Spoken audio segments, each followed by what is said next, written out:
Amados, o que nós temos aqui no capítulo 1 de Apocalipse, né? Nós temos aqui nos versículos de 1 a 3, foram lidos aqui na semana passada, aqui esse prefácio, né? Em que João apresenta o caráter desse livro, um caráter revelador no sentido de que esse livro é uma revelação de Jesus Cristo, das coisas que em breve devem acontecer.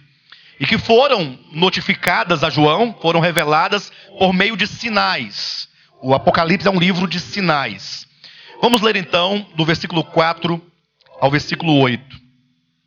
João às 7 igrejas que se encontram na Ásia, graça e paz a vós outros da parte daquele que é, que era e que há de vir, da parte dos 7 espíritos que se acham diante do seu trono e da parte de Jesus Cristo, a fiel testemunha, o primogênito dos mortos e o soberano dos reis da terra, àquele que nos ama e pelo seu sangue nos libertou dos nossos pecados e nos constituiu reino, sacerdotes para o seu Deus e Pai, a ele glória e o domínio pelos séculos dos séculos. Amém. Eis que vem com as nuvens e todo olho o verá, e até quantos o traspassaram, e todas as tribos da terra se lamentarão sobre ele, certamente. Amém. Eu sou o Alfa e o Ômega, diz o Senhor Deus, aquele que é, que era e que há de vir, o Deus Todo-Poderoso.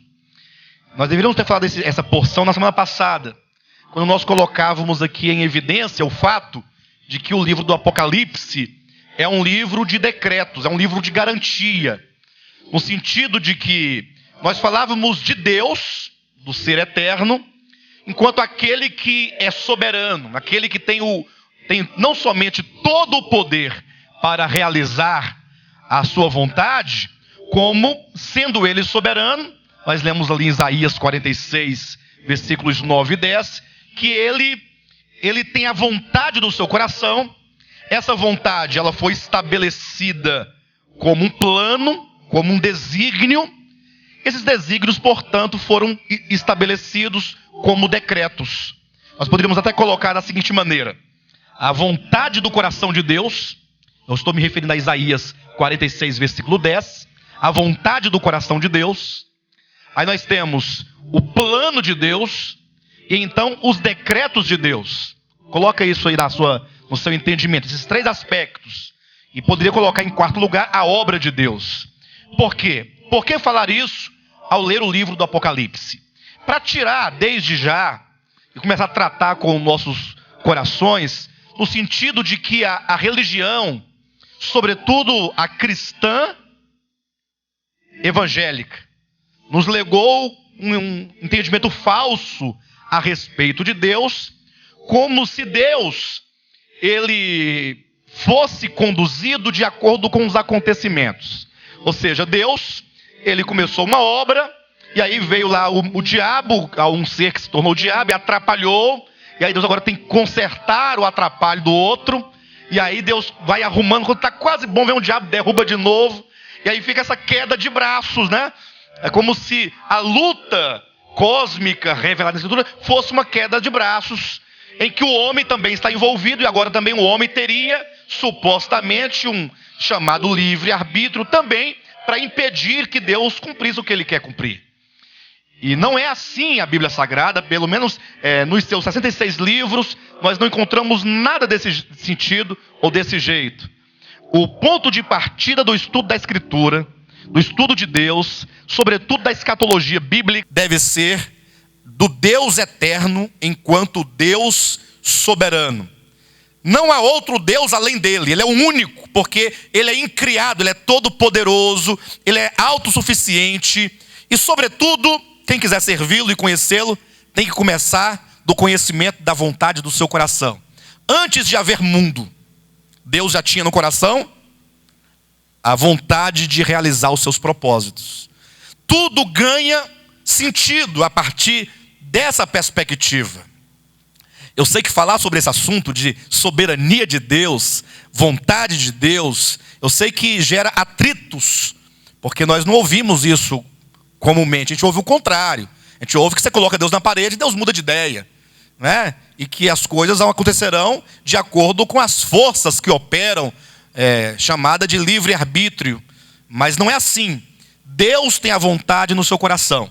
Essa vontade ele estabeleceu como um plano, de maneira que quando ele começou a criar, sejam as primeiras criaturas, os mundos invisíveis, o mundo visível, céus, terra, mar e tudo que neles contém. Quando Deus começa a criar as primeiras criaturas, os anjos, querubins, serafins, os seres angelicais, celestiais, Deus já os cria dentro de um propósito. Amém, queridos? Alguém tem dúvida disso? Não vou perguntar se tem resistência, porque eventualmente alguém possa ter alguma resistência. Mas se você continuar em oração, lendo a palavra, você verá que isso não é um argumento. Isso é uma verdade revelada e central. E talvez a mais importante de toda a Escritura. Porque se você ferir esse princípio da soberania, tudo estará destruído, né? Não tem como você prosseguir. Essa vontade que então foi estabelecida como plano, como propósito, como desígnio, foi decretada. Pastor, mas esses nomes, eu não li, eu li lá e não encontrei isso. Isaías 46, 10. Está lá. Quando diz assim, olha, eu sou Deus e não há outro além de mim. Então está falando do eterno, enquanto o ser único. Não há outro Deus. É certo que há muitos deuses que se fizeram deuses, ou se declaram deuses, ou se consideram deuses, mas como está em Gálatas capítulo 4, versículo 8, salvo engano, são deuses que por natureza não são. Podem ser deuses no nome, porque usurpam para si esse nome, mas não é em natureza. Só há um Deus, e esse Deus é aquele que diz assim, olha, atentai para as coisas antigas, ou para as coisas da antiguidade, que eu sou Deus e não há outro, eu sou Deus e não há outro além de mim. Que desde o começo, que desde o princípio, eu anuncio, desde o começo, protologia, Gênesis, começo de tudo, que desde o começo, anuncio as coisas do fim, escatologia, Apocalipse. Os irmãos percebem isso? Essa relação? Amém? Ajuda aí, pessoal, me anima aí. Vocês ficarem animados, eu fico animado. Desanimar, eu desanimo também, fica ruim. Vamos lá. Que desde o princípio eu anuncio as coisas que hão de suceder. Mas nesse ponto, eu disse aqui, eu quero falar e reafirmar várias vezes, porque isso é muito importante. Quando você lê vários comentários desse texto, em que Deus diz que desde o princípio eu anuncio, a maioria dos teólogos, dos estudiosos, colocam esse texto na base da presciência. Ou seja, ele anuncia porque ele sabe. Eu pergunto, ele anuncia porque sabe? Ele sabe de tudo. Nada lhe é oculto. Não é isso? Mas será que ele está anunciando o fim porque ele sabe das decisões dos homens? Será que ele anuncia o fim porque ele tem o dom da clarividência de enxergar antecipadamente as decisões dos seres criados? Não. Aí o próprio texto vai declarar que desde o princípio anuncio as coisas que ainda não sucederam, que digo, eu sou Deus, que não somente declaro o que será, mas que digo, eu afirmo, o meu desígnio, né? O meu desígnio permanecerá de pé. Olha, o meu propósito permanecerá de pé. Então esse negócio de depois que aconteceu a coisa, você fala, eu tinha dito? Não. Deus fala, é desde o começo. E a Bíblia está aqui como escritura, como documento, para que Deus coloque no papel, por revelação divina aos seus profetas, aquilo que será, para que quando aquilo que ele disse acontecer, todo o universo diga, só o Senhor é Deus. De fato, ele é Deus.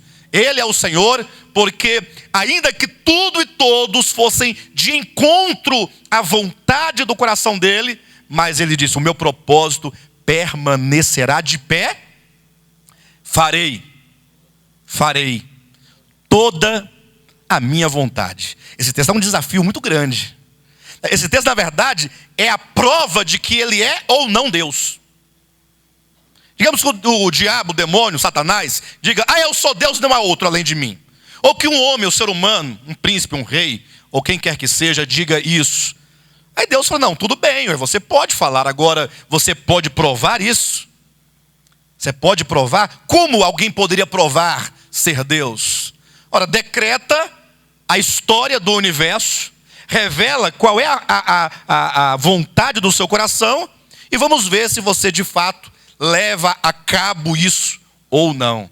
De maneira que a palavra profética, uma vez confirmada, ou melhor, uma vez cumprida, ela confirma que só há um Deus e que Ele é verdadeiro. E portanto o livro do Apocalipse são os decretos de Deus com respeito ao modo como Ele vai consumar a história de todo o universo. Não é somente a história dos homens na terra. Aqui envolve todos os seres, anjos, anjos criados, anjos caídos, inclui homens, inclui demônios, e eu digo inclui homens e demônios, ou melhor, anjos e demônios. Não pense você que anjo e demônio seja uma coisa só, são coisas distintas. Nós veremos isso lá em Apocalipse capítulo 20, nós estamos agora entrando no primeiro. Tenha calma. De todo modo, a história final do universo já está escrita de antemão. É por isso que do versículo 4 ao 8, você vê o quê? Você vê a dedicatória de João, que ele faz às 7 igrejas da Ásia. Daqui a pouco falaremos sobre essas igrejas. De modo que ele diz: graça e paz a vós outros da parte de quem? Aí ele vai mencionar o eterno. Esse Deus soberano está aqui, como aquele que é, que era e que há de vir. Uma referência ao Pai. E então no versículo 5, ou melhor, no final do 4, os 7 Espíritos de Deus, uma referência ao Espírito Santo. E versículo 5, uma referência a Jesus Cristo, ao Filho. Você tem aqui então o Deus Trino. Pastor, quando você fala do Deus Trino e do Eterno, como é que nós entendemos a questão do Trino e do Eterno? O Eterno é o único Deus. Há 2 deuses, irmãos, no universo? Há 3 deuses? Eu achava que havia, porque se o Pai é Deus, o Filho é Deus, o Espírito Santo é Deus, para mim são 3 no mínimo. Irmãos, a nota que soa de Gênesis a Apocalipse sem nenhuma desafinação, frequentemente Antigo e Novo Testamento, só há um Deus. Só há um Deus. Pastor, mas você está indo de encontro à doutrina da Trindade. Não, calma. Eu sempre digo, antes de você estudar a Trindade, antes estude o único Deus. Você não pode partir da Trindade para o único, tem que partir do único para a Trindade. Eu não estou aqui a desmerecer esse ensinamento em que nós cremos de acordo com a Bíblia, não de acordo com a Igreja Católica Romana, nem de acordo com a Igreja Reformada, mas de acordo com a Bíblia. Comecemos do Deus único. O Eterno é o único. Não há Deus além dele. Ele diz: além de mim não há Deus, e fora de mim não há Deus. Se além de mim e fora de mim não há Deus, não há Senhor, não há Salvador, então é um só. Como dizia a Shemá dos judeus, quando diz para incutir na cabeça, Deus fala assim: é para incutir na mente dos vossos filhos, quando estiver com ele assentado, andando pelo caminho, deitado, almoçando, jantando, onde você estiver, incute na cabeça de seus filhos. 2 pontos. O Deus de Israel é o único Senhor. O único. Amarás ao Senhor, único, de todo o teu coração, de toda a tua alma, de todo o teu entendimento. Pastor, mas então, e como fica a Trindade? A Trindade é esse Deus em ação. É esse Deus na sua economia. Quando se fala do Eterno na sua economia, no seu propósito, Ele é trino. Ele é trino.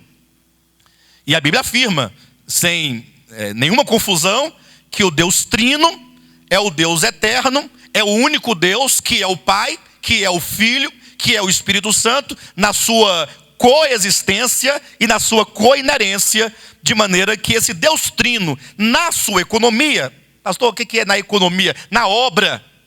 Ele começou a dar os primeiros passos na história para executar uma obra.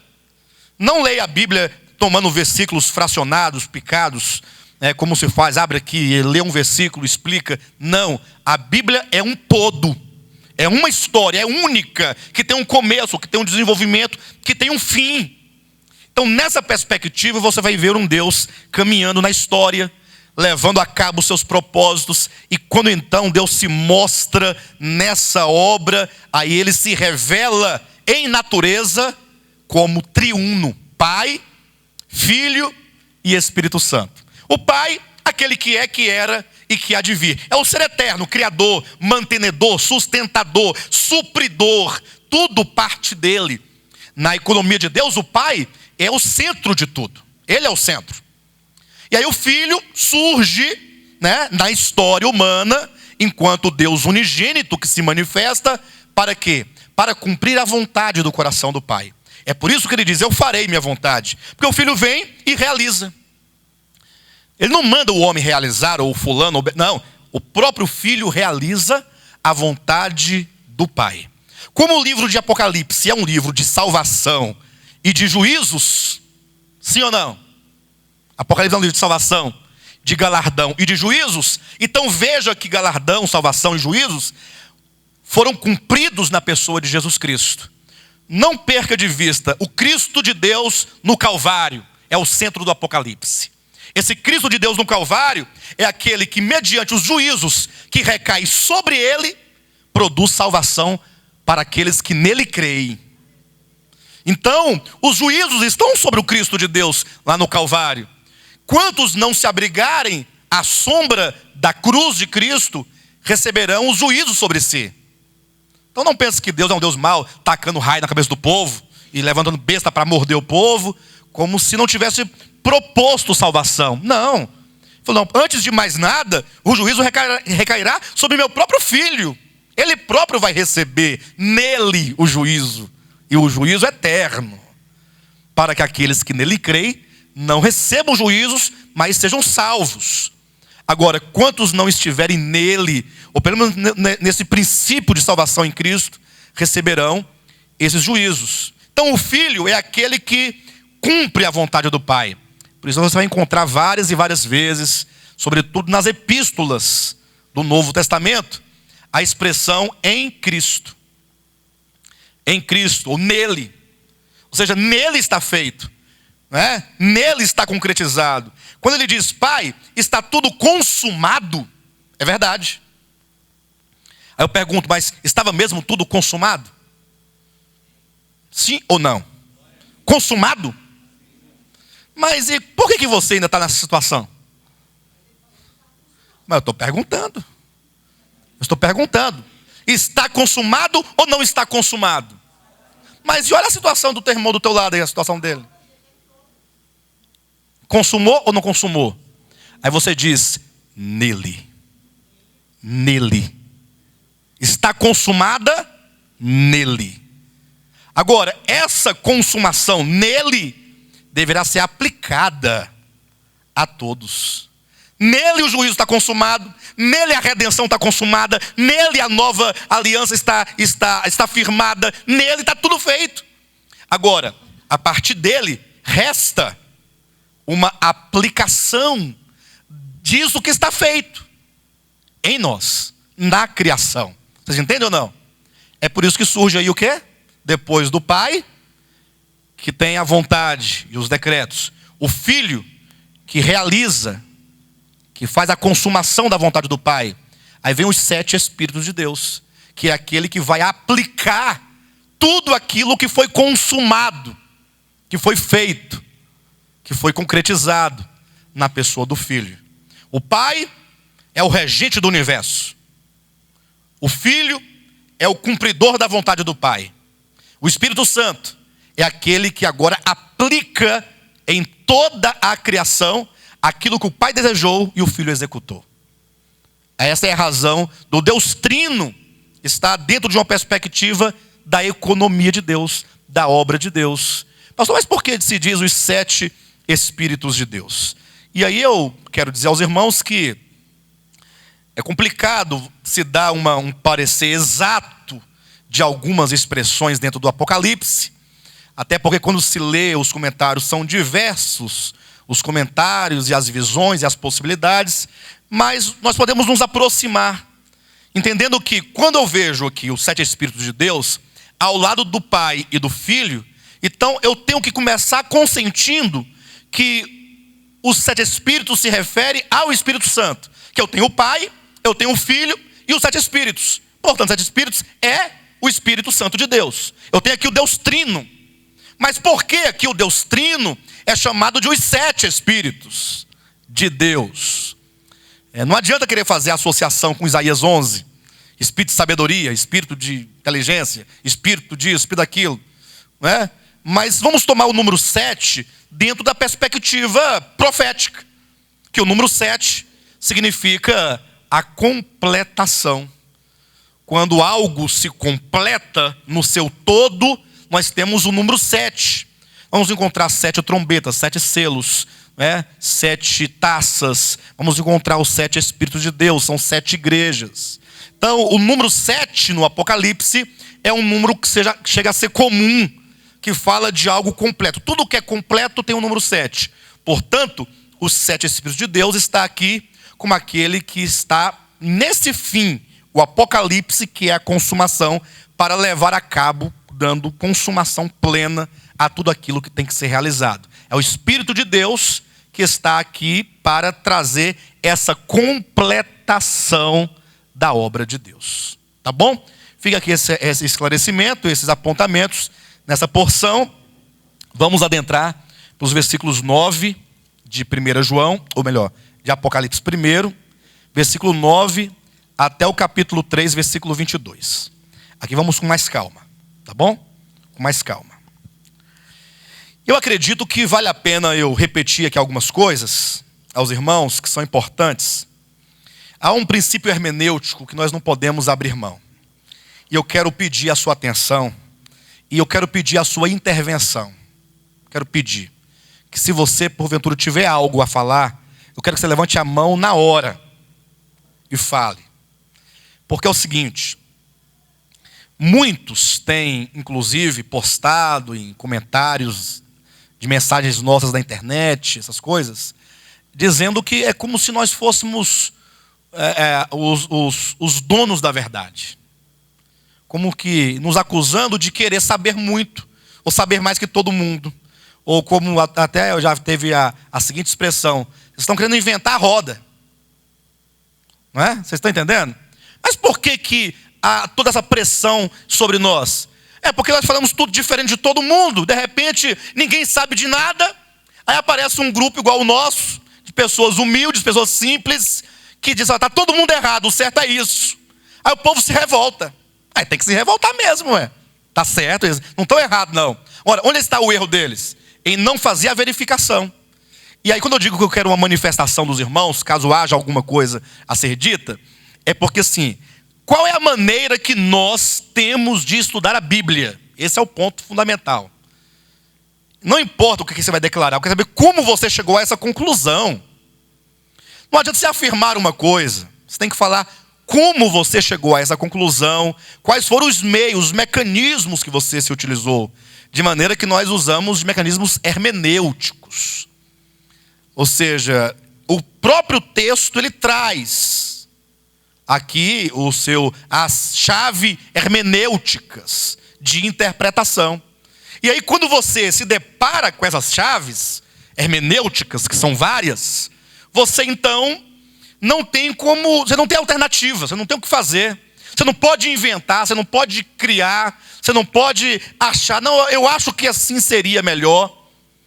Esses princípios hermenêuticos são determinantes, são cruciais. E eu quero apresentar para os irmãos aqui esse princípio do capítulo 1, versículo 19.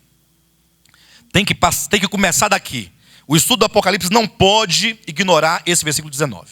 Aqui nesse texto nós temos aqui João, na ilha chamada Patmos do Mar Egeu, que está exilado na época do rei Domiciano, por volta do ano 90, da era cristã. E ali diz o texto do capítulo 1, versículo 10, ou 9 em diante, que ali ele estava por uma razão muito clara, que era por causa da palavra de Deus. Ele estava ali por causa do testemunho de Jesus. Ele estava em espírito, ele estava em oração, em meditação, no dia do Senhor. Esse dia do Senhor que certamente é o domingo, Não quero discutir isso porque eu acho que não tem necessidade no momento. Quando então ele ouve por detrás dele uma voz que lhe chama pelo nome e lhe dá uma ordem dizendo: João, o que vês? Escreve em livros e envia às 7 igrejas que estão na Ásia: Éfeso, Esmirna, Pérgamo, Tiatira, Sardes, Filadélfia e Laodiceia. Voltando para ver quem falava, João viu, ele tem a visão dos 7 candeeiros de ouro e no meio um sumo sacerdote que caminhava ali em dignidade, em honra, em glória, poder e autoridade, cuidando daqueles candelabros de ouro. João ficou temeroso quando então o Senhor lhe disse: não temas. Aí vem toda uma descrição desse Cristo de Deus, né?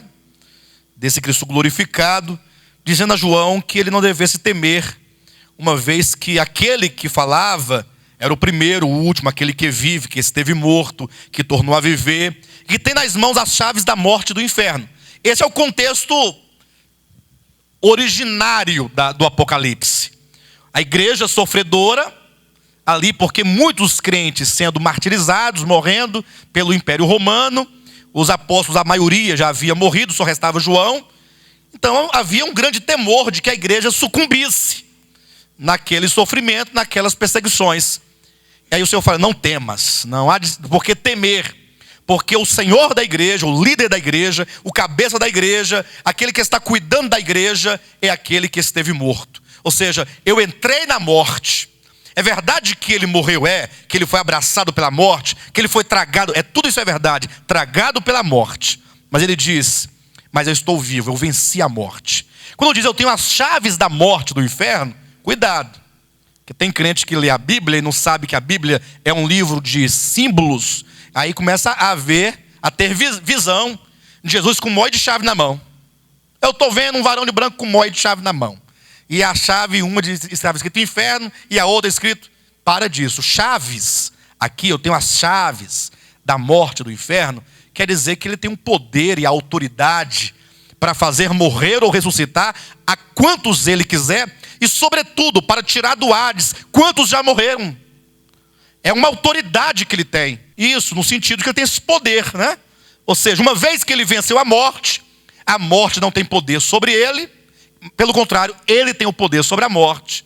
E portanto, a ressurreição de todos os mortos está segura, porque ele tem as chaves da morte e do inferno. Quando então ele diz no versículo 19, não, deixa eu falar algo para você. O Henrique falou assim: mas antes disso ele não tinha o poder? Devia ter, né? Que ele ressuscitou a Lázaro, e tem a ressurreição do filho da viúva, e uma série de outras ressurreições. Mas não é assim, não. Eu costumo dizer o seguinte: olhem para cá. Presta atenção, Henrique. Pense numa linha que começa na eternidade passada, ininterrupta, e vai até a eternidade futura. Essa linha é o reino de Deus.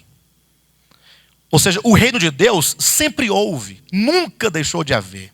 Não se pode pensar e imaginar que em algum momento Deus perdeu o poder sobre qualquer coisa que seja.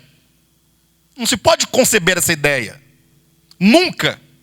Ele é Deus, enquanto Deus é soberano e está no controle de tudo, e nunca em nenhum momento saiu do seu controle qualquer situação. Então, não podemos pensar que ele não tinha o poder. Agora, por outro lado, pense numa outra linha. Abaixo dessa, ela não é contínua. Ela tem vários momentos que ela para e continua e vai e tal. De maneira que você tem que olhar a história da criação a partir dessa segunda linha. Quando Deus, ele conferiu a Lúcifer o reino, ele entregou o reino. Lucas capítulo 4, versículo 6, diz que o reino foi entregue a Lúcifer. Então, em algum momento, Deus entrega. Isso é propósito, é a economia de Deus. Ele concede a Lúcifer essa autoridade de governar sobre uma parte do universo. Está lá. O próprio maligno disse num deserto da tentação: olha, tudo isso eu te darei, se tu prostrado me adorares, porque a mim me foi entregue. Vocês entendem isso? Aí, só que houve o quê? Uma rebelião. Houve uma usurpação, é a queda de Lúcifer. Depois Deus criou o homem, aí vinha a queda do homem. Então, dentro dessa concepção, era necessário que se recuperasse, que se tomasse de volta, esse reino fosse reestabelecido mediante a morte de Cristo na cruz do Calvário. Aí nesse aspecto da economia, Deus, ele não somente confere, mas ele se deixa ser usurpado, ele fica privado desse reino, dessa intervenção, aguardando que as coisas sejam recuperadas e restauradas dentro da linha do tempo, mediante a obra do seu Filho. De maneira que o próprio Apocalipse vai dizer lá na frente, o reino do mundo se tornou do nosso Deus e do seu Cristo. Aí não era, não. Como é que se tornou? Sempre foi. Mas em algum momento ele entregou, foi usurpado, foi restaurado, foi recuperado, mediante a redenção. Então, é por aí. Versículo 19 diz assim: escreve, pois, as coisas que viste, as que são e as que hão de acontecer depois destas. Este é o princípio hermenêutico de Apocalipse, que é um dos mais importantes. O próprio Jesus Cristo, olhe para mim. O próprio Jesus. Entenda isso. É o próprio Cristo. Não é a igreja reformada. Eu sei que a igreja reformada tem a sua escatologia, mas eu também não quero saber disso, não. Eu sei que nós também podemos ter nossa escatologia. Também não quero saber disso, não. Quero saber o que a Bíblia diz. João, escreve. Escrever o quê? Escrever um livro.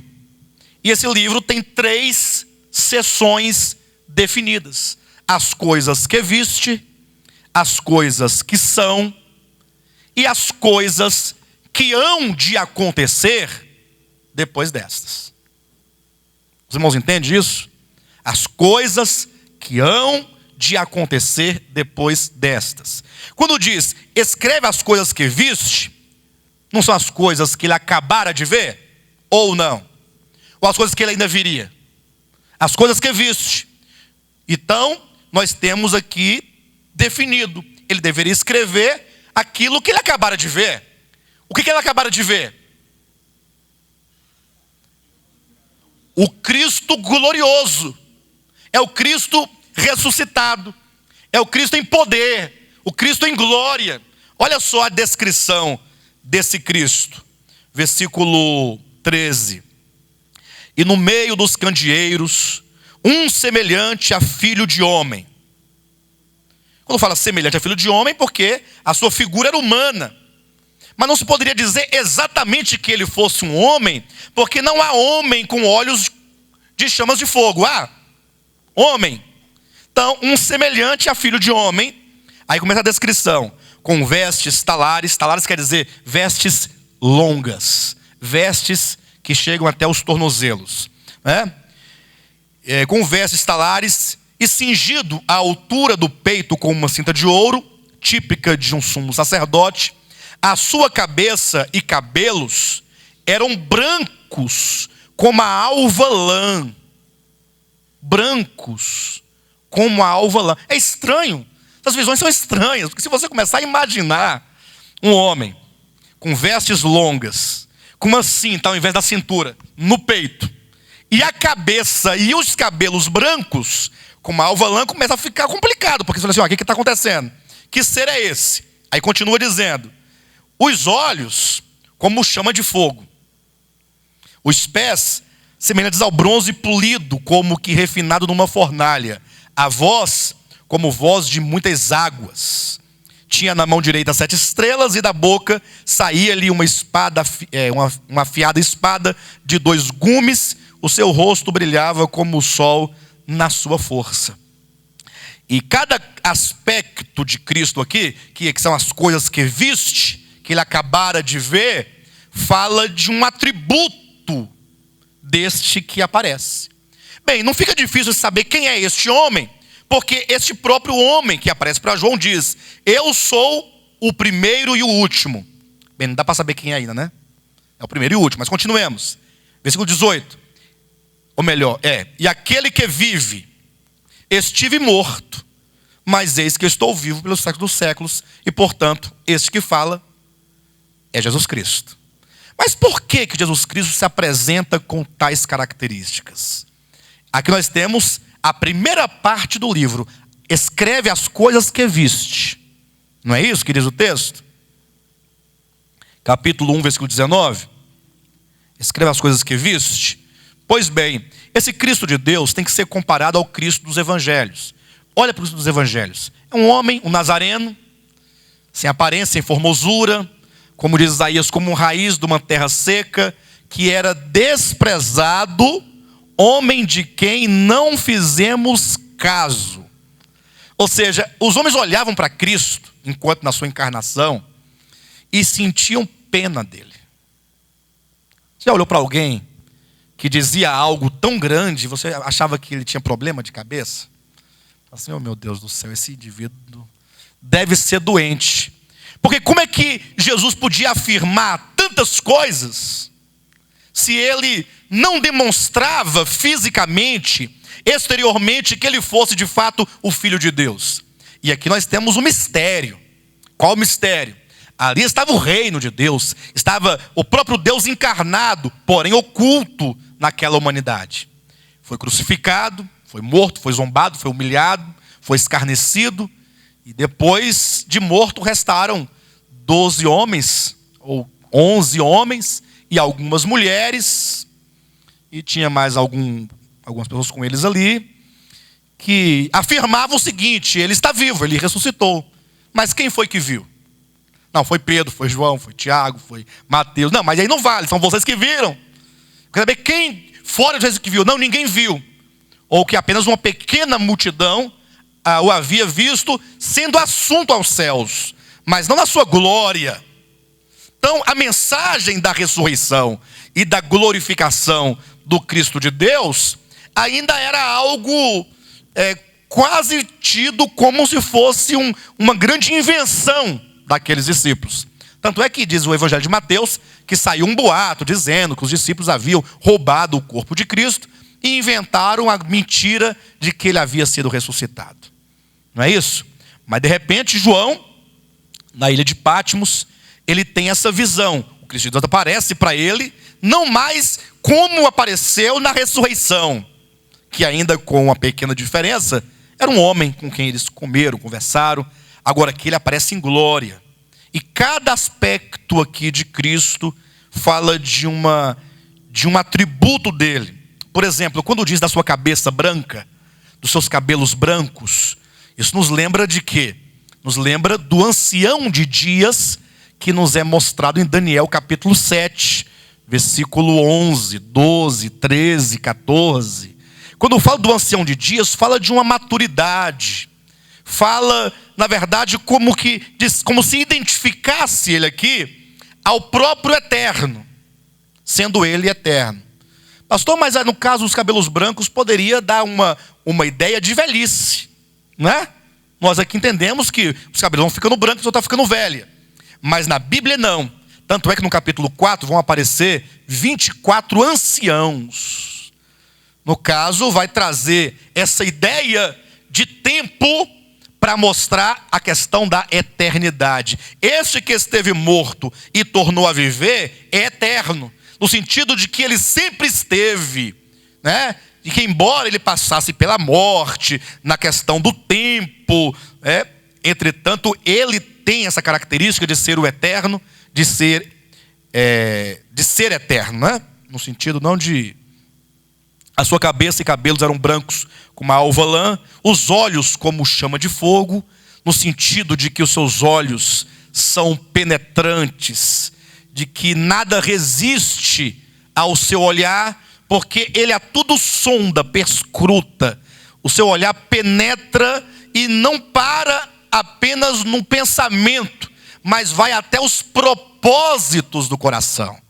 É exatamente o que está em Hebreus, no capítulo 4, versículo 12 e 13, quando diz assim, a palavra de Deus é viva e eficaz.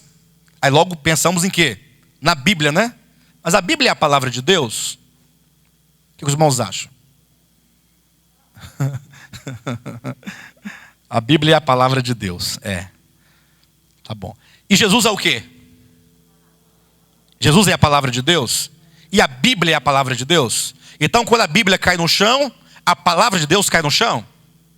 É isso? Nós temos que diferenciar essas coisas. Bíblia quer dizer coleção de livros. A palavra Bíblia. Então você tem aqui 66 livros, isso é Bíblia. Escritura é tudo aquilo que consta escrito, enquanto aquilo que Deus decretou, que vai ser, que vai acontecer, e os modos como serão. Agora, a palavra de Deus é o próprio Cristo. Está em João capítulo 1, versículo 1. No princípio era a palavra, e a palavra estava com Deus, e a palavra era Deus. Apocalipse capítulo 19, versículo 11. De repente vem um Senhor descendo, montado num cavalo branco, e na sua coxa está escrito o quê? Rei dos reis e Senhor dos senhores. Aí diz o texto, e o seu nome é o quê? É o verbo de Deus, é a palavra de Deus. Certo ou não? Não, aí no caso, o escrito é a escritura. O livro é Bíblia. A revelação é Cristo, palavra de Deus. Tá bom, a irmã Ramon está discutindo. Se isso aqui é a palavra de Deus enquanto livro, vamos lá. Abra sua Bíblia no livro de Mateus, capítulo 4, versículos 5 e 6. Diz assim: então o diabo o levou à cidade santa, colocou-o sobre o pináculo do templo e lhe disse: se és filho de Deus, atira-te abaixo, porque está escrito: aos seus anjos ordenará a teu respeito, que te guardem, e eles te sustentarão nas suas mãos para não tropeçares em alguma pedra. De quem é essa palavra? De quem é essa palavra aqui? Essa aqui? Não, de quem é essa palavra aqui? Quem está dizendo isso aqui? Então aqui tem palavras de Satanás escritas neste livro? Aqui tem um falar dele escrito aqui ou não tem? Queridos, não tem agora. O nosso problema é semântico. Você não sabe diferenciar, nós não sabemos diferenciar livro da revelação que nele contém. São coisas diferentes. Livro. Ninguém pode destruir a palavra de Deus. Ou pode? Mas você pode destruir esse livro aqui? Você pode queimá-lo? Você queimou a palavra de Deus? Você queimou um livro que é papel e tinta preta. E palavras.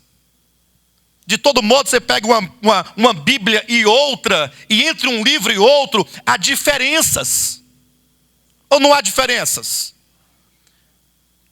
Por exemplo, você pega uma versão corrigida, eu falava isso com o João hoje, você vai encontrar lá, o reino de Deus está entre vós. Você pega a atualizada, o reino de Deus está em vós. E agora?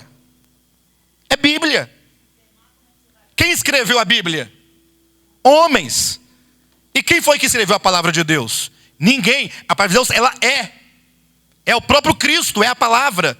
Por isso que diz que o espírito da profecia é o testemunho de Cristo. Olha, a profecia tem um espírito, tem uma substância, tem uma essência, que é o próprio Cristo revelado.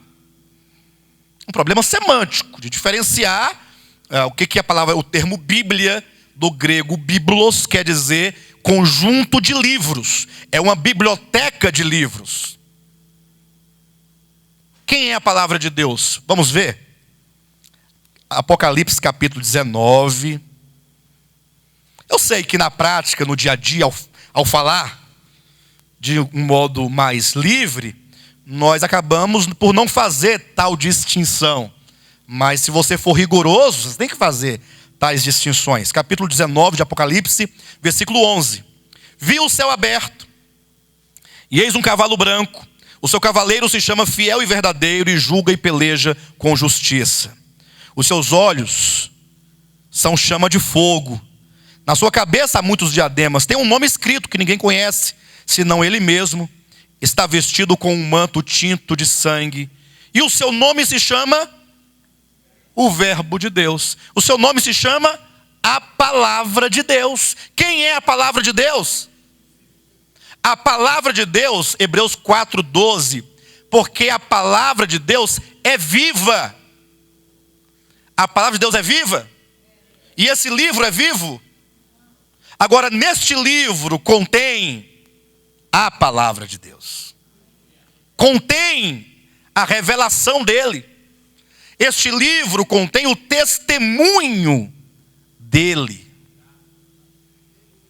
É por essa razão que antigamente não podia colocar nada dentro da Bíblia, porque dizia, você vai colocar lixo na boca de Deus. Vocês já viram isso? Quem já passou por esse tempo em que não podia dobrar a folha da Bíblia, não podia colocar um papel, um dinheiro, porque está colocando lixo na boca de Deus. Gente, o que é isso? Para! E quantas bocas Deus tem? Quantas Bíblias existem na terra? A palavra de Deus é a revelação do Filho, é o próprio Filho. Ele é a palavra, Ele é. Diga amém. Amém. Achando ruim, mas diz, né? Amém. Faça essa distinção. Cristo é a palavra de Deus. Por isso que é dito em Hebreus 4:12, voltando, quando diz, e a palavra de Deus é viva e eficaz. Eu vou provar isso para os irmãos. Vamos ler, vamos abrir lá. Não. Hebreus 4.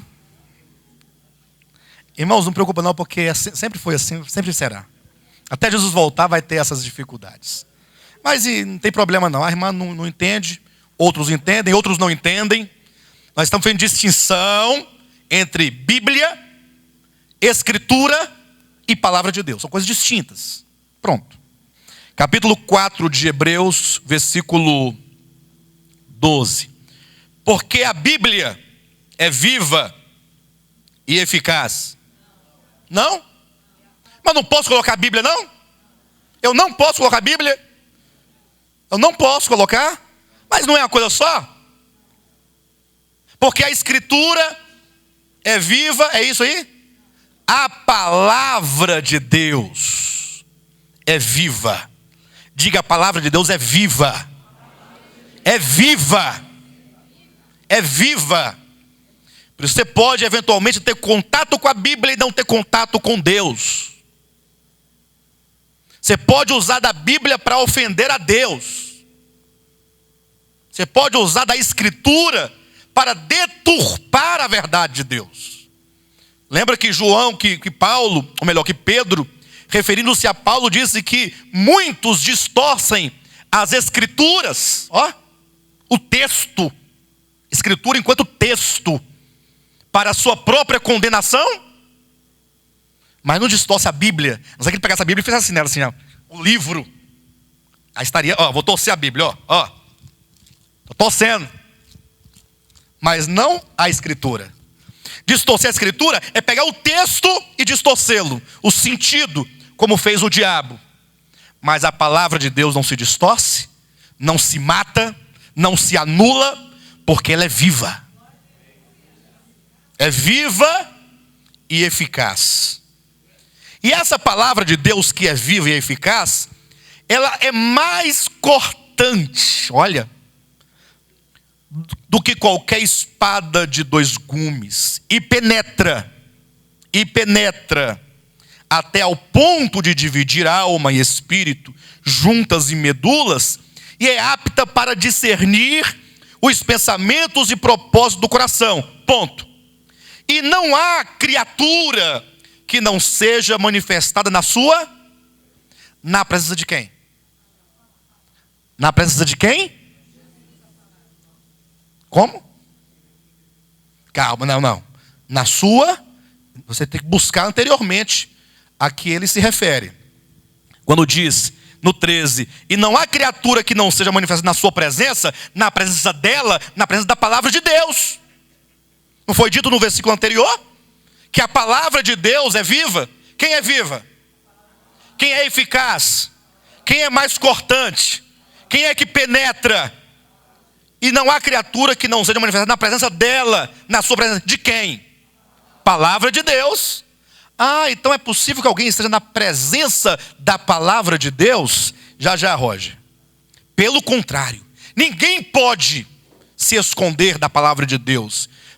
Pelo contrário, todas as coisas estão descobertas e patentes aos olhos daquele a quem temos de prestar contas. Quando você estiver diante de Cristo, prestando contas, você estará na presença da palavra de Deus, que é viva, que é eficaz, que é mais cortante que qualquer espada de dois gumes, que é penetrante, e ele vai olhar com seus olhos de fogo e vai penetrar o coração, a alma, o espírito, os pensamentos e os propósitos do coração. Por isso que esse que está entre os 7 candeeiros de ouro tem olhos como de fogo. Ele está aprovado. Seus olhos perscrutam, penetram, nada esconde dele. Hoje em dia tem muito problema na igreja, né? Ninguém às vezes não sabe onde é que está a verdade de fato. Mas calma, logo, logo, os olhos do Senhor vão penetrar o coração de todos. Inclusive o meu. Será um dia maravilhoso. Por exemplo, quando diz lá no Apocalipse 20, só um pouquinho, viu, Roger? Não perde aí não, tá? Quando diz lá, por exemplo, que vi um grande trono branco e aquele que nele se assenta, de cuja presença fugiram os céus e a terra, e não se achou lugar para eles. Vi também os mortos, os grandes, os pequenos, postos em pé diante dele. Então se abriram livros. Aí eu pergunto, irmãos, imagine só. Presta atenção. Como nós devemos ler a Bíblia? Quando diz que fugiram os céus e a terra, não diz isso? Olha, vi um grande trono branco e aquele que nele se assenta, de cuja presença fugiram os céus e a terra. Já viram esse texto? Que a terra e os céus vão fugir, vão desaparecer. E não se achou lugar para ela. Vi também os mortos, grandes e pequenos, postos em pé diante dele. E então se abriram livros. Onde estão esses livros? Em qual estante? Tem no céu uma estante. Que tamanho é essa estante? De livros. Aí vai lá, Gabriel, pegar o livro na letra H. Da letra... Não, pera aí que está complicado. O problema é que na Terra a tecnologia avançou, lá era tudo digital. Aqui no céu ainda é livro ainda. Né? Ainda é livro ainda. Irmãos, pelo amor de Deus, não fica pensando assim não. Aí pega lá o livro, coloca na mesa aquele livrão, aí passa as páginas, né? Para poder chegar lá no nome. Aí Deus vai ler. Traz meus óculos para ler. O que está escrito no livro? Porque ele não sabe. Que tem que ler no livro. Pastor, mas se diz abrir os livros, então abriram os livros. Abriram. Mas os livros, ou a sua vida, seus pensamentos, propósitos, são lidos no coração. É aí que ele lê. Não é em outro lugar. É dentro de você que ele lê, porque os seus olhos são chamas de fogo. Ou como chamas de fogo. Então nós devemos vencer essa visão humana, materialista, o material das coisas aqui e avançar. Roger, por gentileza. Exatamente, isso. Ou seja, não há como você ler os versículos 12 e 13 sem chegar à clara convicção de que a palavra é uma pessoa. É Cristo. É Jesus Cristo. Jesus Cristo. O Filho de Deus. Vamos colocar. O Filho de Deus é a palavra. Aí é Jesus. Aí é Jesus. Entenda. O Logos, o Verbo, a palavra se fez. Essa carne é sem aparência e formosura. Essa carne. Mas o Logos que se encarna é o Criador de tudo. É o sustentador de tudo. Eu até aconselharia os irmãos, se os irmãos não se escandalizarem, a estudarem, lerem um pouquinho sobre o Logos, numa perspectiva filosófica, de Heráclito e Platão, porque eles vão colocar, certamente, eles não vão dizer que é o eterno, não, calma, mas para você ter uma ideia, onde João vai buscar essa palavra, para dizer que esse Cristo crucificado é esse Logos encarnado, porque aí a revelação do Cristo de Deus se torna muito grande diante dos nossos olhos. Amém? Continuando, né? Seus olhos são como chamas de fogo. Apocalipse capítulo 1. É dito ainda que os seus pés semelhantes ao bronze polido, como que refinado numa fornalha. Ou seja, é como se este que estava presente, glorificado, tivesse passado por uma fornalha e seus pés ficassem ali reluzindo, não somente purificado, mas sobretudo resplandecendo. E essa fornalha não é outra senão a fornalha dos seus sofrimentos. Porque este que aqui está glorificado, ele passou pela fornalha dos sofrimentos, pelo fogo da provação, que certamente o aprovou. A voz como voz de muitas águas, porque fala da autoridade, do poder como que fala, e da sua boca saiu uma espada afiada de 2 gumes, né? Lá no versículo 3 fala que vai para ferir. Aqui no caso, essa espada afiada é o seu falar. Não pense em Jesus com uma espada saindo da boca como uma cobra, coloca aquela língua para fora. Não pense isso. Essa espada aqui, como está no livro de Efésios, também no capítulo 5, é a palavra pronunciada, proferida, declarada por Deus, que a tudo cria ou que a tudo julga e sentencia. De todo modo, essas são as coisas que João acabara de ver. Agora veja, em nome de Jesus. Em seguida diz: escreve, pois, as coisas que viste, são estas, e as que são. Então, existem coisas que ele havia visto, e agora diz que havia coisas presentes, coisas do momento. Isso aqui é crucial. Não adianta você entender o capítulo 4 para frente, se você não absorveu o versículo capítulo 2 e 3, que diz respeito diretamente a nós.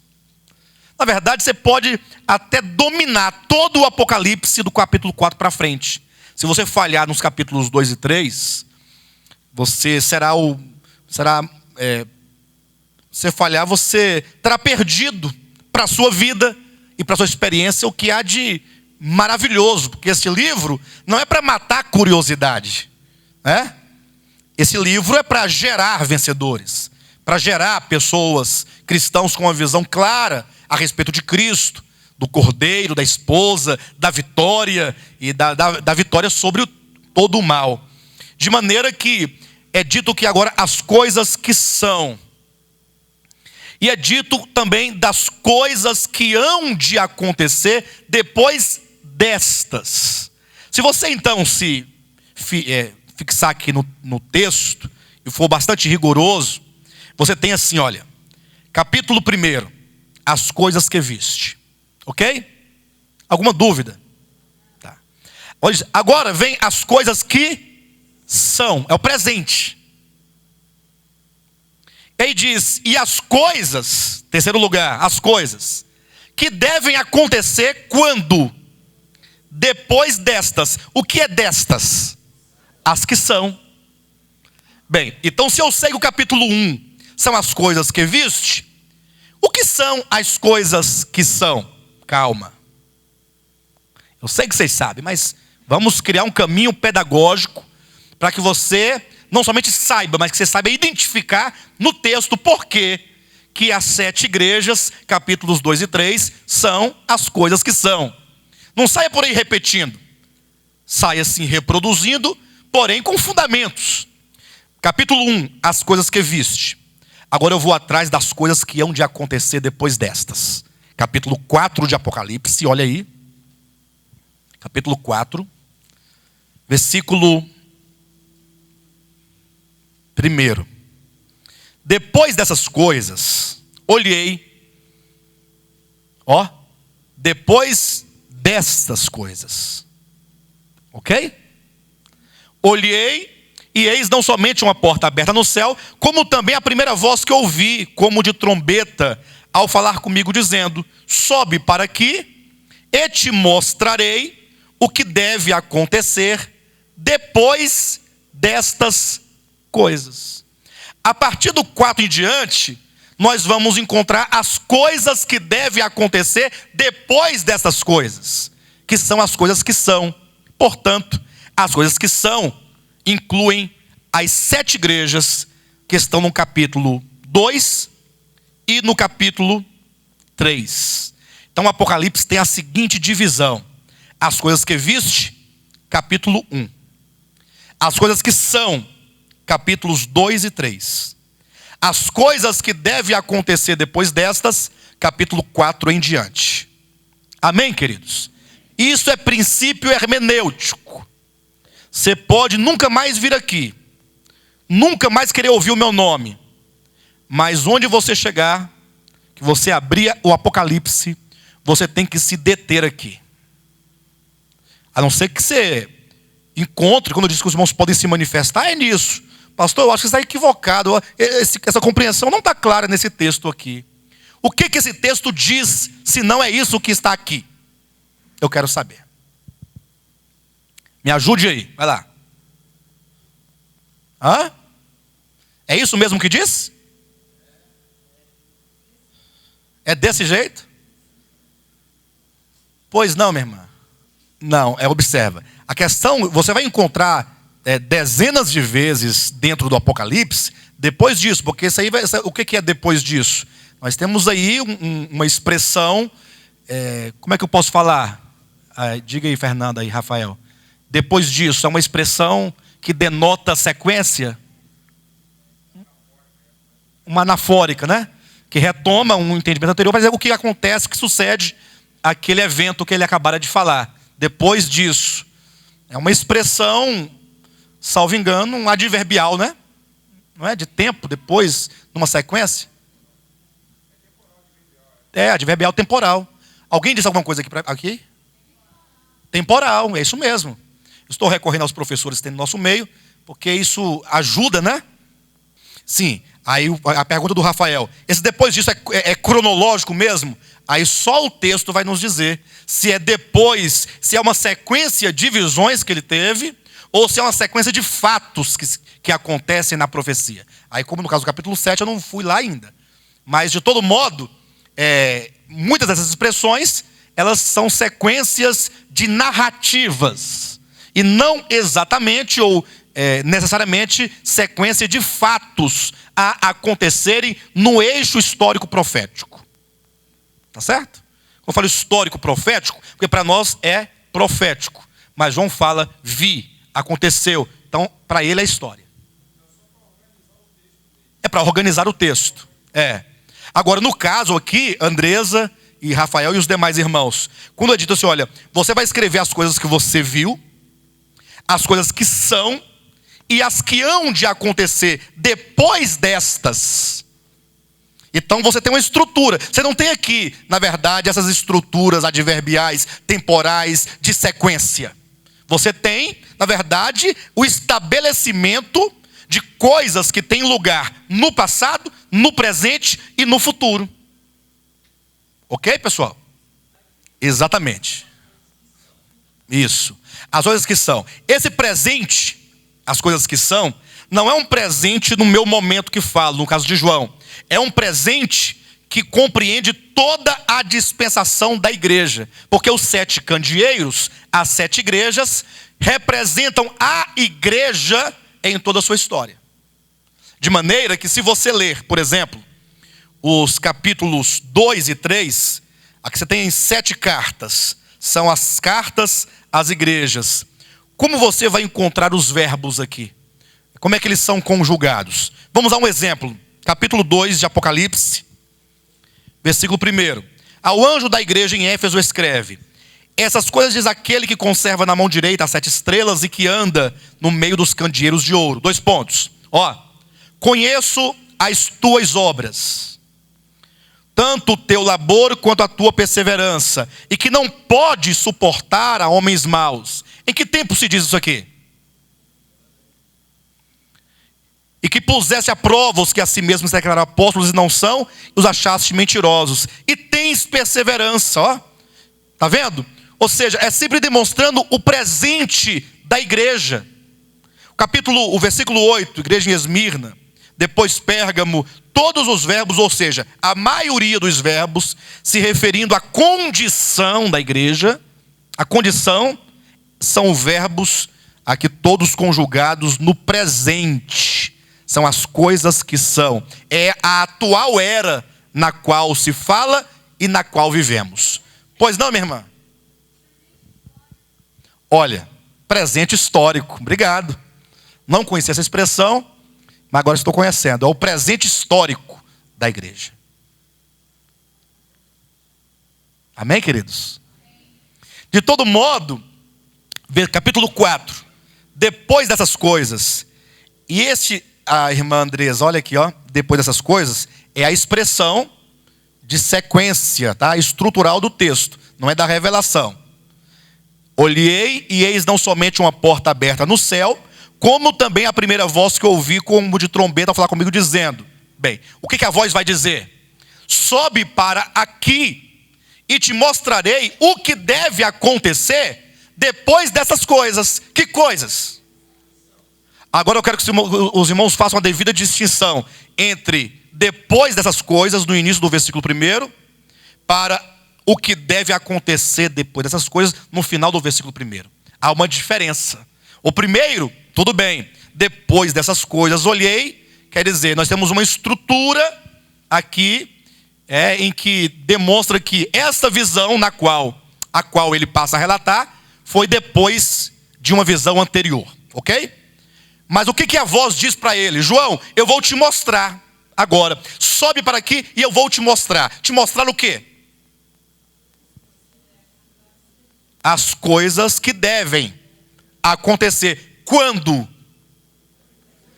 Depois destas quais? As 7 igrejas. As coisas que viste, o Cristo glorificado. As coisas que são, capítulos 2 e 3, as 7 igrejas. 4 em diante, agora daqui para frente, eu vou te mostrar o que deve acontecer depois destas coisas. E então lê o capítulo 1, versículo 19 de novo. Escreve, pois, as coisas que viste, e as que são, e as que hão de acontecer depois destas. Não ficou dúvida, não? Quem ficou com dúvida? Que eu não estou com dúvida. Levanta a mão ou cale-se para sempre. A irmã Andresa está com dúvida. Não faria diferença alguma. Não. Não faria. Nesse contexto aqui, não. Eu sei que na língua portuguesa, quando usa-se dessas e destas, pode ser que dentro da estrutura de pensamento do texto, você tem aí ou uma anáfora ou uma catáfora, né? Ou seja, referindo-se a algo que passou, que ele acabou de falar, ou algo que ainda ele vai falar. Mas não nesse contexto aqui, em que destas coisas coloca em relevo isto que eu estou falando ou que acabei de falar. E dessas coisas também não teria nenhum prejuízo. Certo? Hoje nós temos muitos professores aqui. Temos a professora, me fugiu o nome, Michele, o professor Rafael, a professora Fernanda, a professora Silvia. Enfim. O Roger também é professor. Mas vejam bem, cada contribuição é muito importante.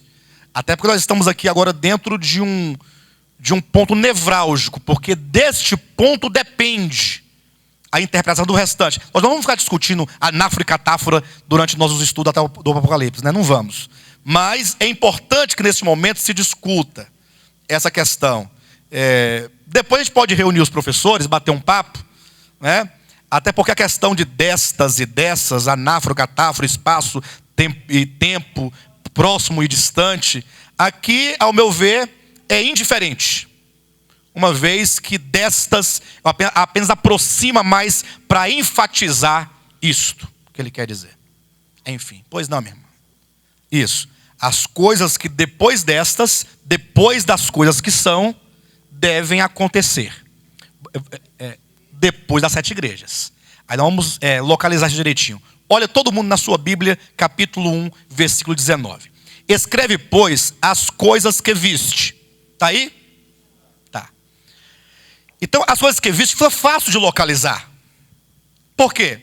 Porque é aquilo que ele acabaram de ver. Concordam ou não? Só tem o capítulo 1 para trás, não tem mais nada. Não tem outra visão aqui, além dessa que está aqui. As coisas que viste. Ponto. Até aqui alguma dúvida? Tá. Agora olha para o texto. E as que são. Quando diz e as que são, é o mesmo que e as coisas que são. Que não precisa repetir, para o texto não ficar pesado. Escreve as coisas que viste, escreve as coisas que são, escreve as coisas que deve. Não, calma. As coisas que viste e as que são. As coisas que são. Você tem que ver coisas aí. Não está no texto escrito, mas está na ideia. Ou não está? Continuando. E as que hão. E as coisas. Coloca coisas aí. Que hão de acontecer depois destas coisas. Olha, um tanto de coisas que não estão aí, mas que estão aí. Eu estou errado? As coisas estão aí? Mas você pode apontar com o dedão aí? Pode com o dedão? Com o dedão não pode. Porque não está escrita a palavra coisa. Diga, Rafael. Depois de tudo, evidentemente. Até porque o presente já sucede o passado. Então inclui tudo. Logicamente. Tudo antes. Até porque o passado, visto, não poderia preceder. Não é? Ou melhor, suceder o futuro. Não teria como. De todo modo, veja as coisas aí. As coisas que viste e as coisas que são e as coisas que devem acontecer depois dessas outras coisas já ditas. É isso aí que está escrito no texto. Portanto, o Apocalipse tem uma estrutura ternária. Diga amém. Uma estrutura ternária. Então você tem que caminhar dentro dessa perspectiva. Senão você vai inventar. Pastor, mas por que eu tenho que ser rigoroso com isso aqui? Simples, olhem para mim. Olhem para mim em nome de Jesus. Nós vamos nos deparar com profecias aqui dentro. Profecias que têm uma complexidade tremenda de interpretação. Muito grande. Exemplo, você vai encontrar no capítulo 12. Uma mulher cheia de luz. Ou de luzes. Tem uma lua debaixo dos pés, o sol que cobre o corpo. Na cabeça uma coroa de 12 estrelas. Ela está grávida. Ela está para dar à luz. E ela é vista no céu. E essa mulher tem diante de si um dragão grande, vermelho. Não é azul o dragão, é grande e vermelho. E ele está ali, diante daquela mulher, totalmente indiferente. A mulher olha plácida para ele, e ele olha plácido para ela. Mas ele está na expectativa de devorar o filho quando nascer. Entenda isso. Aí você tem que colocar assim no seu estudo. Uma mulher universal. Ela não está presa à terra. Ela está além desse tempo cronológico. Cheia de luz. Aí você tem que colocar grávida. Então tem um filho. Mulher, filho, que é filho varão, que é filho jovem, que é filho macho. Certo? Aí tem um dragão, que é grande, que é vermelho. E aí de repente você percebe que essa mulher, ela dá luz. Quando dá luz, aí o dragão tenta devorar a criança, mas ela lhe escapa. Aí o dragão fica revoltado, que não conseguiu o seu intento. Tanto tempo aguardando para matar esse menino, e ele escapou, porque esse menino foi arrebatado. Olha, gente, foi arrebatado. A dragão fala assim, bem, não tem tu, vai tu mesmo. Aí ele parte da percepção de quem? Da mulher. Só que diz que a mulher fugiu para o deserto, onde Deus havia preparado um lugar de proteção para essa mulher, por um prazo, um período de 1260 dias.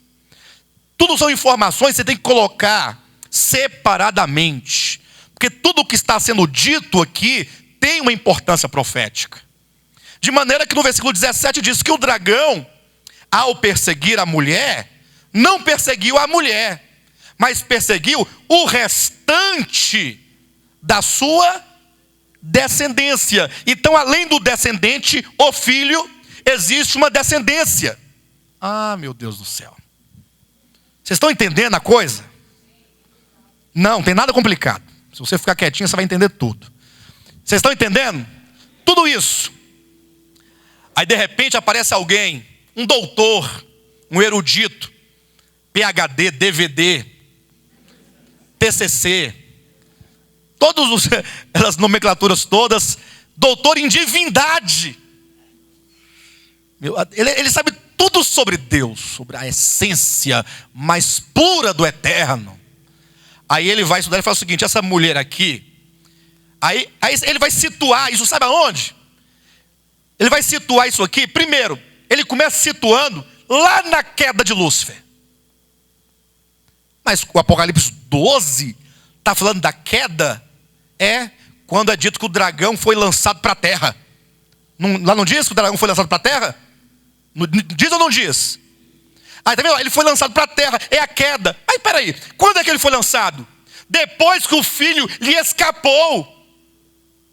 O filho nasceu, ele tentou pegar, não conseguiu, aí ele é arrojado para a terra. Como é que querem colocar esse ser arrojado para a terra como a queda de Lúcifer?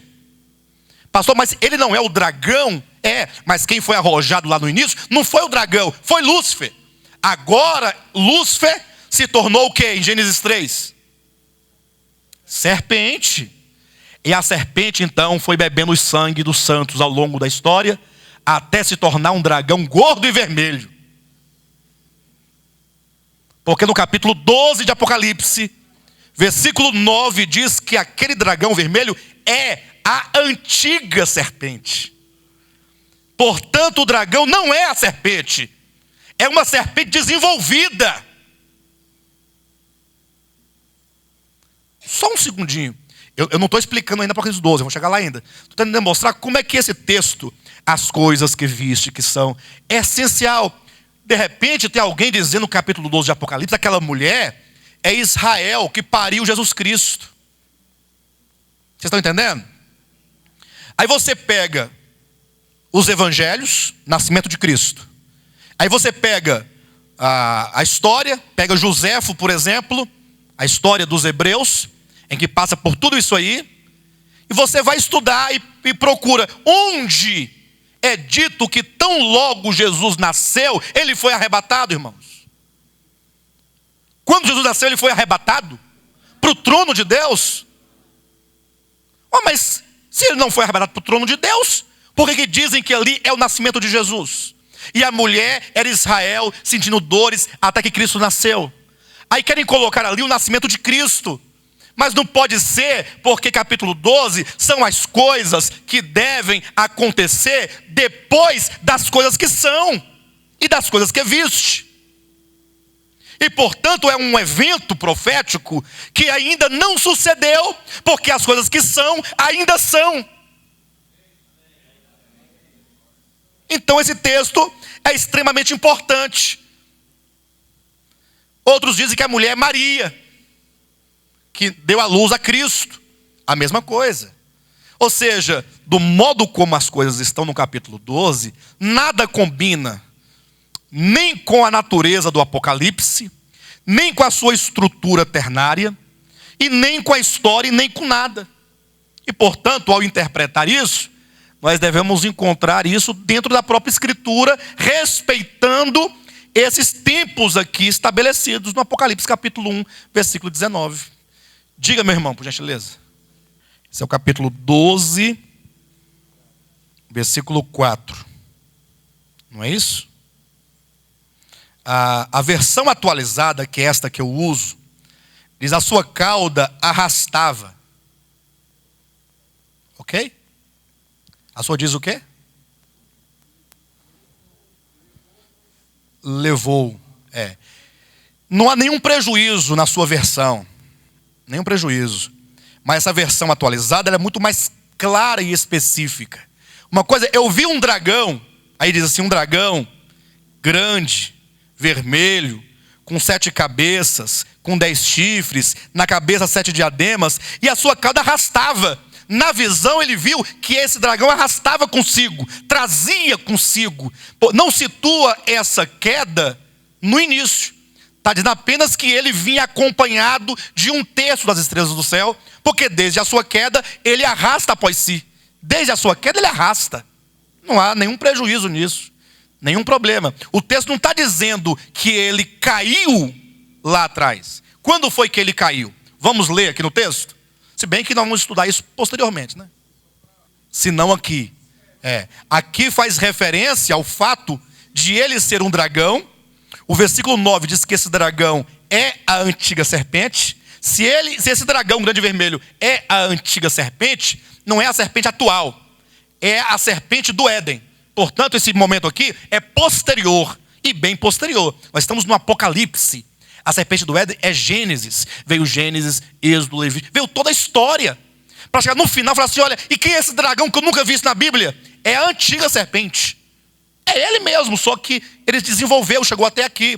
E ele arrasta consigo, ele traz consigo em toda a sua história, desde as estrelas do céu até essa parte. Mas quando é?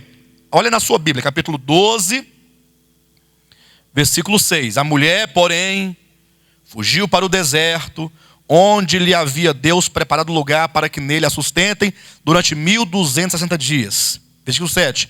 Houve peleja no céu. Miguel e seus anjos pelejaram contra o dragão. Também pelejaram o dragão e seus anjos. Todavia, não prevaleceram. Nem mais se achou no céu o lugar deles. E foi expulso o grande dragão, a antiga serpente, que se chama Diabo e Satanás. Quem foi expulso? Satanás. No início, quando ele foi expulso, ele não era serpente, nem dragão. Ele era a estrela da manhã, era Lúcifer. Expulso originalmente. Aqui agora é expulso o grande dragão, que é a antiga serpente. Então essa queda aqui não é lá. É lá. Ou seja, é futura. Tá bom? Anáforas e catáforas. Vamos prosseguir. Queridos, muito bem. Então vamos aqui à questão das irmãs aqui, que nos perguntaram. As coisas que viste é a visão do Cristo glorificado. As coisas que são, constituem-se as 7 igrejas. Agora dá uma pausa. O que vai acontecer depois das 7 igrejas são as coisas que devem acontecer depois destas. Então as 7 igrejas, o que elas são? Queridos, havia, na época de João, na época ali do século, do ano 90 da era cristã, havia muitas igrejas. Havia igreja em Jerusalém, havia em toda a Judéia, havia em Samaria, havia da Europa, vários lugares. Paulo já tinha levado o evangelho até os confins da terra do seu tempo e daquele tempo. De maneira que havia muitas igrejas. Agora, de repente, aparece aqui, Jesus falou assim, olha, você vai enviar este livro a 7 igrejas. Gente, que privilégio tem essas igrejas. Por que 7 igrejas? E são todas ali da região da Ásia Menor. A igreja de Éfeso, de Esmirna, de Pérgamo, de Atira, de Sardes, de Filadélfia, Laodiceia. Se você pegar um mapa e começar Éfeso, aí você vai ligando Esmirna, Pérgamo, você vai fazer um círculo. Você vai fazer um círculo completo. Por que especificamente e especialmente 7 igrejas? Aqui que está o grande segredo. É que essas 7 igrejas, e não são 8, também não são 6, são 7, elas representam o todo. O número 7 é o todo. Representa toda a igreja de Jesus Cristo nesta era. A era da graça, a era dos gentios, a era da igreja. De maneira que cada uma dessas igrejas representa um período da igreja. E agora vem um desafio. Você pode pegar cada uma dessas cartas, sem forçar a barra. Começa pelo nome de cada uma delas. O que Éfeso quer dizer? Desejável. O que Esmirna quer dizer? Sofrimento. O que Pérgamo quer dizer? Caminho do casamento. O que Tiatira quer dizer? Sacrifícios. O que Sardes significa na língua grega? Reforma. E o que Laodiceia, e depois Filadélfia, amor fraternal, e Laodiceia significa literalmente juízo do povo. Então Deus escolheu, Ele selecionou igrejas cujos nomes pudesse traduzir uma condição de cada uma dessas igrejas. E Ele escolheu igrejas que pudessem, na sua experiência histórica, traduzir um momento histórico da igreja. De maneira que, se você, por exemplo, pegar Éfeso, é a igreja do 1º século. Tudo que diz aqui sobre essa igreja, aconteceu no primeiro século. Você pode ler. Pois. Hoje nós vivemos exatamente o período de Laodiceia. Hoje. Se você lê Esmirna, aí você lê a Bíblia ao lado da história. Não temos como fazer, não é que não temos, né? É que a proposta nossa não dá para a gente poder fazer um estudo aprofundado de cada uma dessas cartas, ponto por ponto. Eu diria, vá à internet, no nosso site, ou no nosso canal lá no YouTube, lá tem lá as 7 igrejas. Tem 2 séries de 7 igrejas lá. Uma que eu fiz há tantos anos atrás, outra que eu fiz agora há 2 anos, 1 ano atrás. Né? Há 1 ano. Então lá nós vamos devagarzinho, é muito extenso. De cada igreja eu preguei 3, 4 mensagens. Cada uma. De 30 minutos dá 1h30, 2 horas. Somadas dá um tantão. Vai devagarzinho, vai observando. De todo modo, Pérgamo, engraçado Pérgamo. Engraçado, Esmirna, igreja do sofrimento. O segundo século da era cristã é um século marcado pelas 10 grandes perseguições que a igreja sofreu por parte do Império Romano. 10 perseguições na história. Na história. Não é invenção minha. Aí você lê aqui: não temas as coisas que tens de sofrer. Eis que o diabo está para lançar em prisão alguns dentre vós, para ser dispostos à prova, e tereis tribulação de 10 dias. Engraçado, como é que pode ser uma coisa assim tanta coincidência, né? Não é muita coincidência, não? Interessante.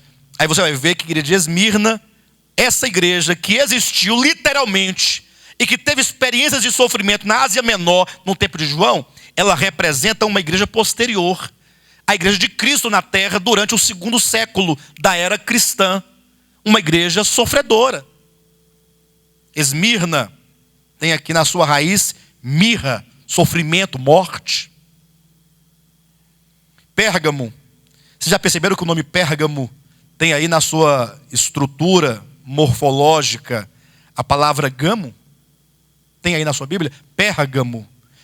Caminho, gamo, casamento. Não é isso? Ou não? Ajuda aí, pessoal. Cadê os professores para ajudar? Não é isso? Por que essa igreja fala de casamento? Quem foi que se casou nessa igreja? Não foi a igreja que se casou com Roma. Isso aconteceu, isso é história. No 3º século houve o casamento, houve a união matrimonial, espiritual, adúltera, entre a igreja e Roma.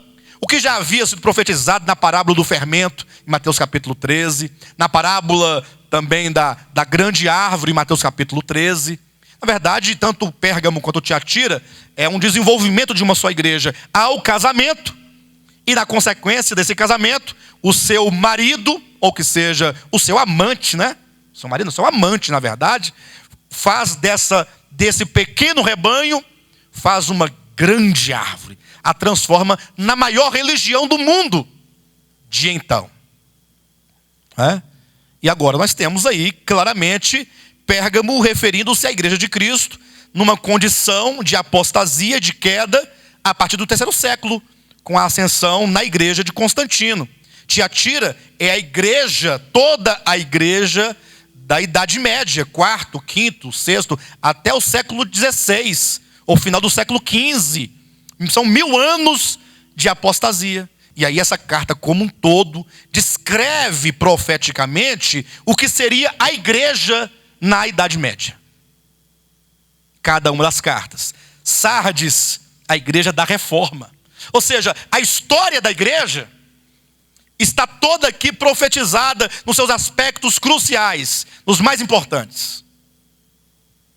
Está aqui. E Filadélfia, século XVII, foi o tempo das grandes explosões missionárias, em que os crentes, de fato, eles deram sua vida na pregação do evangelho. Saíram rompendo fronteiras e levando o evangelho como nunca antes, outrora na igreja, havia acontecido. E Laodiceia, é interessante que essa igreja, ela em nada parece com a igreja do tempo de hoje. Acho estranho. Começar pelo título, né? Juízo do povo. Laodiceia. Laos de quê? Do grego. que é a justiça do povo, é o juízo do povo.